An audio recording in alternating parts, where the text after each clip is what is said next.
Welcome to another SCARS Institute audiobook. In this audiobook, we will explore the SCARS Institute's scam victim recovery timeline that helps to explain what scam survivors will go through on their path to recovery.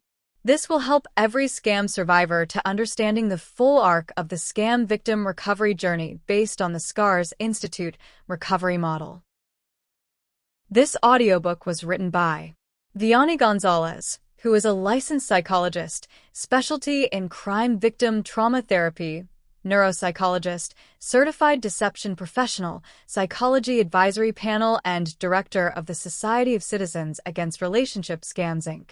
And Tim McGuinness, Ph.D., an anthropologist, scientist, polymath, co-founder and managing director of the Society of Citizens Against Relationship Scams, Inc. This audiobook is an official publication of the SCARS Institute, copyright 2025. About this audiobook, scam recovery involves more than emotional pain. It includes a full disruption of identity, trust, and life stability. By combining the SCARS Romance Scam Recovery Curve with the SCARS Institute's 5 crises of scam victim recovery, you can better understand each phase of your healing journey. These models outline how you progress from shock and denial through identity crisis, financial collapse, and finally into a renewed, if changed, life. This path includes setbacks, illusions of improvement, emotional fatigue, and profound philosophical questioning. The more clearly you understand these stages, the better prepared you are to work through them, with the help of licensed professionals and structured support. You are not alone, and your pain is not a flaw. It is the cost of deep betrayal and the beginning of real, lasting growth. Note, this is intended for informational purposes and does not replace professional medical advice. If you're experiencing distress, please consult a qualified mental health professional. And now, the SCARS Institute Scam Victim Recovery Timeline. Understanding the full arc of scam victim recovery per the SCARS Institute recovery model. Why Healing Takes Time, a complete guide to scam victim recovery. Author's note: this article presents timelines as a general guide to the typical order of events during scam recovery. These are not fixed dates, but approximate markers that can vary widely from person to person. Use them for orientation, not precision. Always rely on your therapist to help you understand your individual progress and where you may be within your own recovery journey. Also, this assumes that you are using the information we provide to educate yourself and to develop a survivor's mindset. If you have not, then we recommend that you enroll in our free Scam Survivors School at www.scarseducation.org. Chapter 1. The Curve and the Crises, a comprehensive map of recovery. Recovering from a scam is not a simple process. It is not linear, predictable, or easily summarized by slogans. We are exploring the SCARS Institute's Romance Scam Recovery Curve and the SCARS Institute's 5 crises of scam victim recovery. These offer a dual framework that, when combined, help you understand what is really happening in your mind, your body, and your life. Our curve represents the emotional and functional trajectory over time. The crises chart outlines the psychological and existential breakdowns that happen at each stage. Together, they give you a clear picture of what to expect, what is normal, and why it feels so overwhelming. Scam trauma does not stop when the scam ends. In many cases, the worst part is just beginning. This is not a flaw in you. It is the natural impact of betrayal trauma and the neurological, emotional, and cognitive disruption it causes. You may not feel like yourself. You may not even know who you are anymore. And that confusion can be terrifying. But it is also the beginning of recovery. Chapter 2. Initial Collapse, when the bomb drops. The moment you realize you have been scammed is often described as a psychological explosion. This is the beginning of the recovery curve, labeled simply as bomb dropped. It is a moment of chaos, shock, and cognitive disorientation. On the surface, you might appear numb or panicked. Internally, Your nervous system is in a state of emergency. This stage matches crisis number 1 in the 5 crises framework, the crisis of acceptance. In this crisis, you are asked to do the unthinkable, to admit that what felt real was a lie, that the person you trusted was a predator, that your actions, emotions, and identity have been manipulated. The brain resists this. It wants to deny, minimize, or delay the truth. You may go back and reread conversations, looking for signs it was genuine. You may keep hoping it was a mistake. You may collapse into despair. This is normal. At this point in the curve, suicidal ideation, panic attacks, and emotional breakdowns are common. You may experience detachment, financial panic, and cognitive overload. These are not weaknesses. They are your system's attempt to make sense of a traumatic rupture. You are not fine. You are in a state of psychological emergency.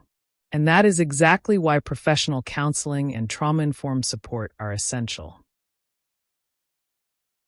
Chapter 3. Early Recovery, the Illusion of Relief. By the time you reach the 2-month mark, things may look calmer. On the surface, you may appear stable, even optimistic. This is the stage known as first-step recovery in the curve. It aligns with crisis number 2, the false calm. You may feel like it wasn't as bad as you thought. You might even believe you are recovering quickly. This can feel reassuring, but it is deceptive. Betrayal trauma and your brain will trick you. Your brain is trying to protect you. It creates a temporary sense of control by pushing away the full emotional impact. This period may include overconfidence, risky decisions, or impulsive behaviors. You may believe you are no longer vulnerable. In truth, this is one of the most dangerous moments. Many victims fall for a second scam during this window. The pain is not gone, it is simply buried. And buried pain always returns. Peer support groups can be helpful during this stage, but they must be handled with care. If the group rewards positivity over honesty, you may be pressured to suppress your grief. If your pain is minimized or dismissed, you may experience what SCARS calls positive gaslighting. This kind of false encouragement delays real healing and reinforces shame. The SCARS Institute recommends that you start therapy with a psychologist who has been trained in trauma and dissociation. Chapter 4. Middle Recovery, the Deep Collapse. By month 4 to 6, approximately, the temporary calm often fades. You enter what the curve describes as substantial emotional pain. This is crisis number 3, the identity crisis. The false surface you have maintained breaks. You start asking harder questions. Who am I now? Or, how did I let this happen? Or, why didn't I see it? These are not just reflective thoughts. They are symptoms of a full identity breakdown. Everything feels unstable. You may no longer trust your instincts. Your old values may feel shattered. You might question your intelligence, your judgment, and even your morality. If the scam involved romantic or emotional manipulation, you may also grieve the loss of intimacy, connection, and purpose. This grief is real. The attachment was real, even if the scammer's intentions were not. You are not grieving a fantasy. You are grieving the betrayal of your emotional investment. This period is also marked by slow recovery and social withdrawal. You may still think about the scammer every day, even if you try not to. This is not obsession, it is trauma. Your brain has not yet fully processed the betrayal. That takes time, structure, and therapeutic intervention. Without professional support, this identity crisis can spiral into isolation or self-blame. With support, however, it becomes the foundation for rebuilding a more honest and resilient self. Chapter 5. Second Step Recovery, Exhaustion and Financial Crisis. As the recovery curve enters the second phase, around 12 months post-scam, you experience a shift. You, generally speaking, no longer think about the scammer daily, but you are not free of the trauma. You may feel exhausted both emotionally and physically. This is what the SCARS Institute curve describes as recovery fatigue. It aligns with crisis number 4, the financial crisis. At this stage, the full financial consequences of the scam often emerge. You may face debt, bankruptcy, or damaged credit. You may feel shame about your financial decisions. Family members may pressure you to recover faster than you are able. If the scam affected your career, your home, or your legal status, those issues will now demand resolution. It may feel like you are climbing uphill with no rest. This is the point where many victims give up on recovery. Not because they are weak, but because the pressure to rebuild feels unbearable. You need support systems that understand trauma, not just finances. Professional counselors, legal advocates, and recovery specialists are essential here. Peer groups can still help, but only if they make space for anger, fear, and failure. If you are only allowed to speak about progress, you will feel more alone than ever. Chapter 6. Late Recovery, Faith and Fatigue. By the 18-month mark, most victims have entered the third recovery step on the curve. This is where trust begins to return, not fully, but slowly. You may start building new friendships or reconnecting with people you distanced yourself from. Yet even in this progress, there is still a lingering pain. That is because this stage aligns with crisis number 5, the crisis of faith. This is not just about religious belief. It is about worldview. You may struggle to believe in justice, in the goodness of others, or in your own future. You may feel disillusioned with institutions, support systems, or even yourself. This is a philosophical crisis. It does not show up as panic. It appears as resignation, numbness, or emotional withdrawal. You might say things like, "What is the point?" or "I'll never trust again." These statements do not mean you have failed. They mean you are trying to rebuild meaning in a world that no longer feels safe. Professional therapy is especially important here. Philosophical despair cannot be solved by willpower.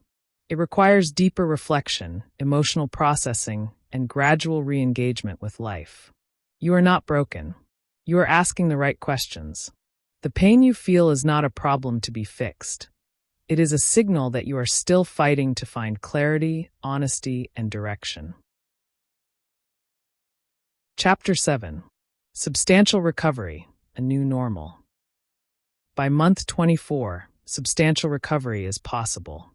You may not feel completely healed, but the scam no longer controls your daily life. You begin to reclaim trust, not just in people, but in your own decisions. You understand the patterns that led to the scam.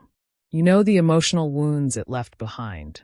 And most importantly, you have developed the tools to manage them. This is not about moving on. It is about integrating what happened into a new and more honest identity. You do not go back to who you were before. That person no longer exists.